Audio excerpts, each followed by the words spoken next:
Ang sumpa sa lihim na silid. Sa isang baryo na tahimik ngunit puno ng mga kwentong kababalaghan, may isang abandonadong bahay na kinatatakutan ng lahat. Ayon sa mga matatanda, ang bahay na iyon ay may lihim na silid kung saan nagaganap ang mga kakaibang ritual noong unang panahon.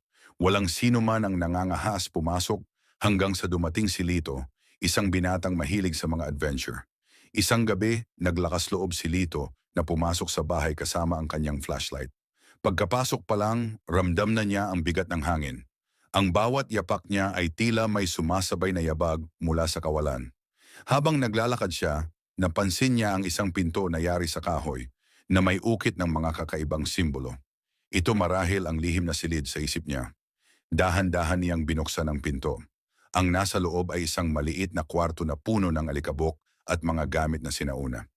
Sa gitna ng kwarto ay may altar na may itim na kandila, bungo ng hayop at isang lumang aklat.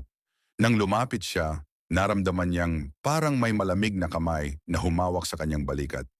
Wala namang tao dito, bulong niya sa sarili, ngunit hindi niya maiwasang mapalingon. Walang tao, ngunit naroon ang bakas ng malamig na hangin. Bigla niyang narinig ang boses ng isang babae. Bakit mo ginambala ang aking pahinga?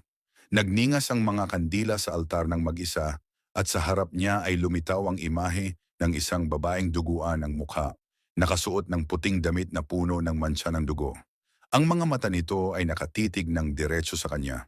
Alis na ako, sigaw ni Lito, ngunit nang balikan niya ang pintuan, hindi na ito mabuksan. Napalibutan siya ng mga anino na tila mga kamay na sumusubok abutin siya. Ang boses ng babae ay patuloy na nag-uumalingaw-ngaw. Lahat ng pumapasok dito, hindi na makakalabas. Sa huling pagkakataon, sumigaw si Lito, ngunit naputol ang kanyang boses. Kinabukasan, nakita ng mga taga-baryo ang kanyang katawan sa labas ng bahay. Nakapikit, ngunit tila nagsusumigaw pa rin ang mukha sa takot. Sa kanyang kamay, mahigpit na hawak ang lumang aklat mula sa lihim na silid. Hanggang ngayon, nananatiling misteryo kung anong nangyari kay Lito, ngunit may iisang babala ang mga nakakita sa kanyang bangkay. Huwag na huwag kang papasok sa bahay na yon kung ayaw mong maglaho tulad niya.